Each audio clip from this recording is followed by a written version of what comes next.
You're listening to the Artist King podcast.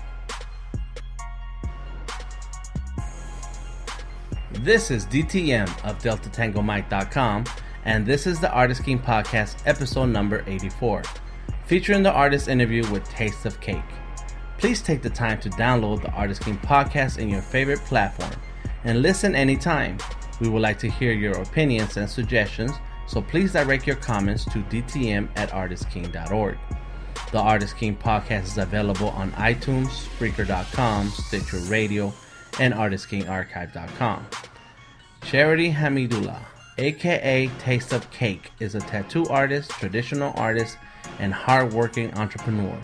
She came up the tattoo ranks in ATL with City of Ink and is about to celebrate her 1-year anniversary as founder of Black Owl Tattoos in East Atlanta Village, October 10th from 7 to 10 p.m., where they will feature art from a great group of ATL artists, including myself. Follow Taste of Cake at her social medias under Black Owl Tattoos and Taste of Cake. The Artist King podcast is made possible by the support of our sponsors. You can find them on the partners page at artistking.org, and they include the law offices of Deborah Gonzalez Esquire, VelocityScreenprint.net, RevolveSkate.com, O-Hub at Giant, Southside Sickest, Mix Manny Beats, The Biz Garage, Supernova South, Mr. E the Motivator, DJ Osmos, and Sharpie Slam 2015. The biggest, baddest art event of the year is Wednesday, October 7th, 6 to 9 p.m. 6 teams go toe-to-toe and only one will be crowned ATL Supreme Champ. Tickets now available at supernovasouth.org. Now on to our Artist King interview with Taste of Cake.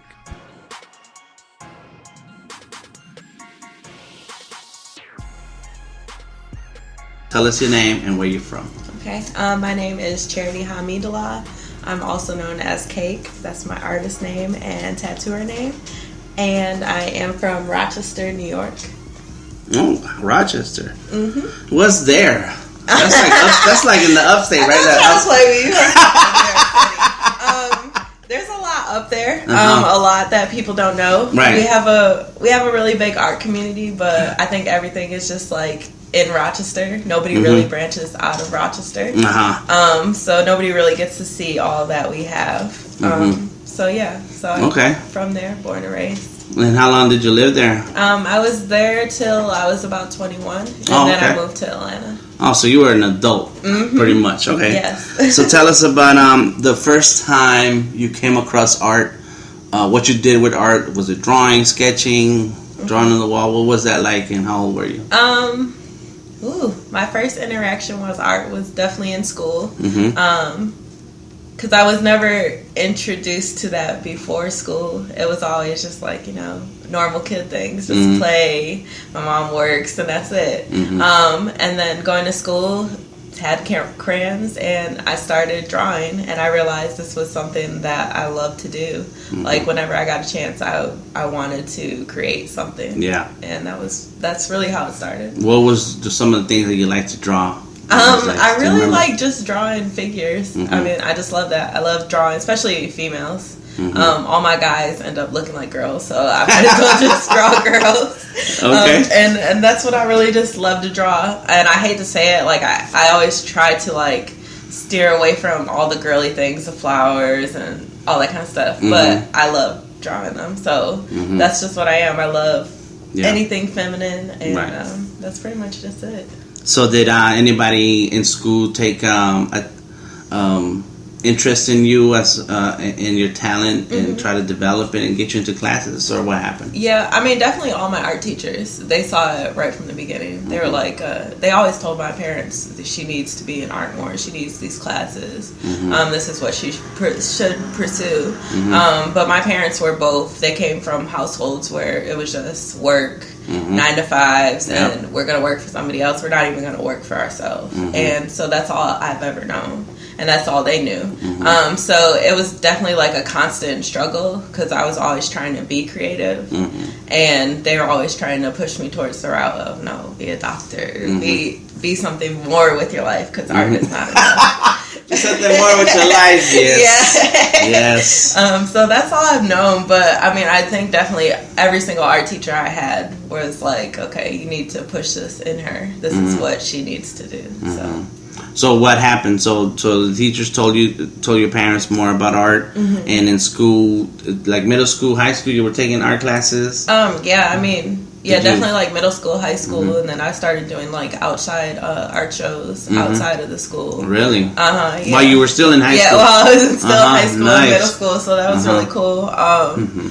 So I started doing that, and then like starting off junior high, I was like, okay, I'm just gonna be with my parents and just fuck art. I'm not gonna do this. Right. And so I really just stopped taking art classes. I just focused on school, and that was like the miserable 2 years of my life. And then so like 11th grade year, I was like, okay, I'm just gonna do this 100%. And my art teacher just like gave me a list of schools and was like, okay, we gotta start building your portfolio, and this is what you have to do.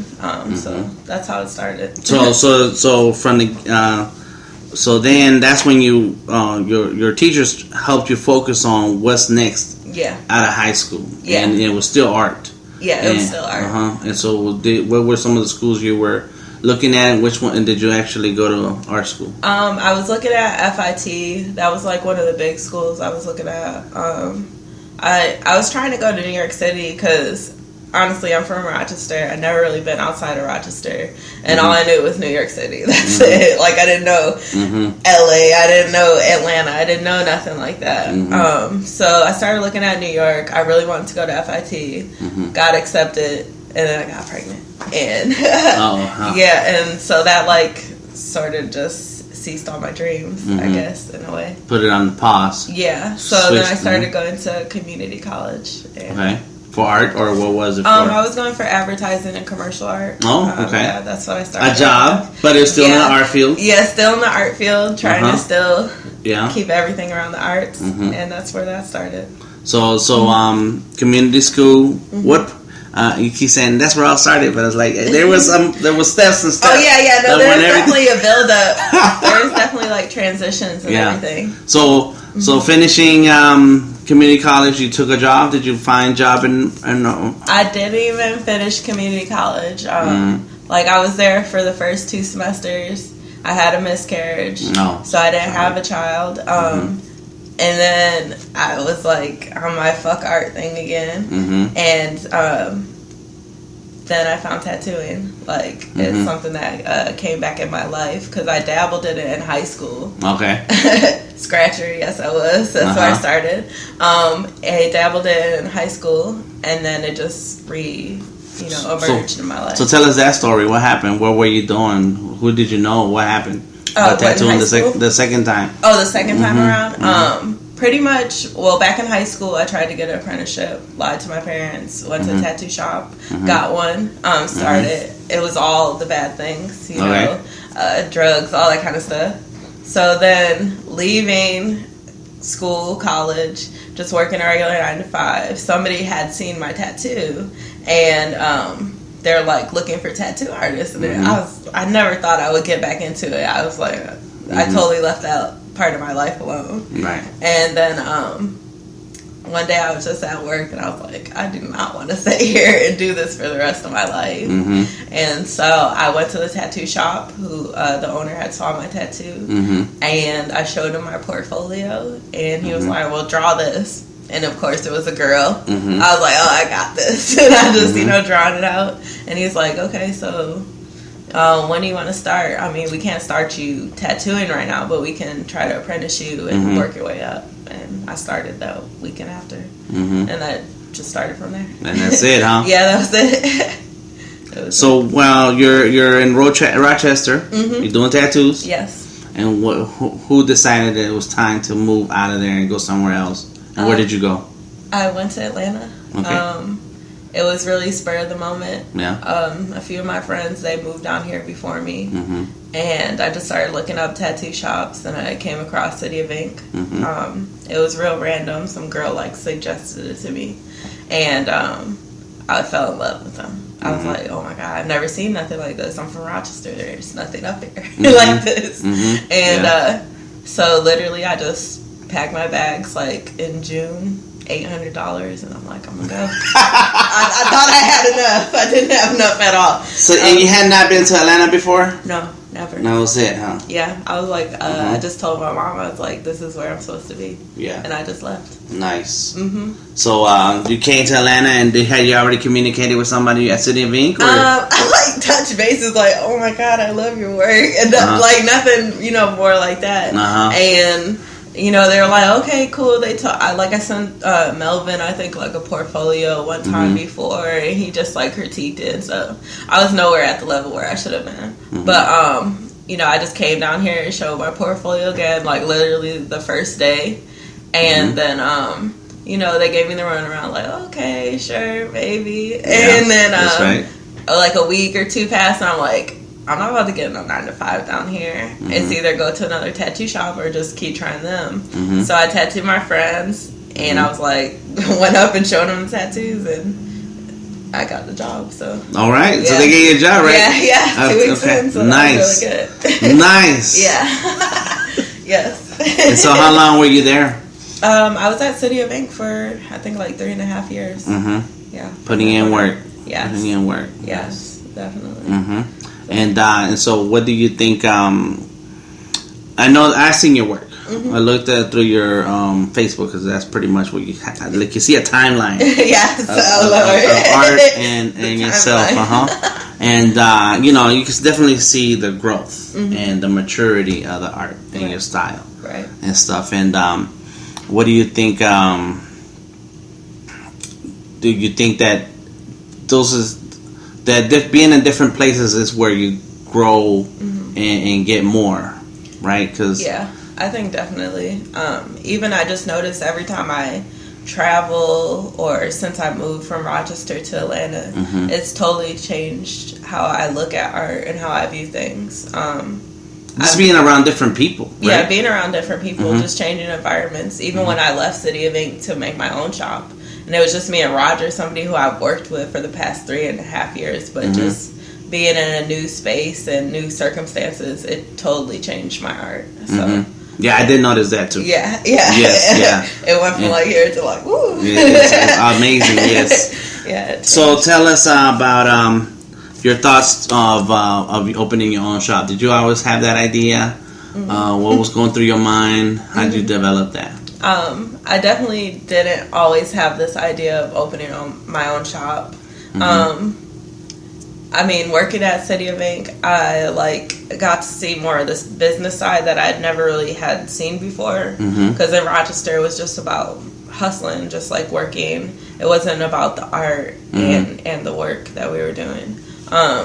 So I got to see the more business side, and I was like, I don't know if I want to own my own shop, and so many artists to deal with, all this kind of stuff. Yeah. And I started traveling more, and then it was just real random. This opportunity came around to open my own shop. So it was I really thought I was either going to move to California or I was going to stay here and open the shop. And that just seemed like the better option. And opening the shop won out. Yeah, it did. It won out, which I was surprised. I don't know, mainly because I didn't want to go to California and struggle again. Like that was my thing. Like I came here and I struggled for a good few years. Yeah, and I didn't want to do that again. Took you time to establish yourself. And I was like, okay, I gotta go establish myself again. And there, I really don't know anybody. Was somebody giving you an opportunity to go to California? Or I was just really randomly gonna go. My cousin, she moved out there. She just graduated from college for film, and she was like, "Do you want to come with me?" And I thought about it. I definitely thought about it. Yeah. But it just seemed like the better option to maybe stay here. Yeah. So I thought, well, let's try it. So that and this is the business part of the conversation, share as much as you care to. Okay. So did somebody see your work and say, let me invest in you and open a shop? Or did you work hard and say, I decided to open a shop eventually, so I'm going to save money, so on? What was that like? What was it? It's I had no investors. All I had was myself and then my partner Roger. I don't know how to open a shop at all. Like I didn't know it at that point in time.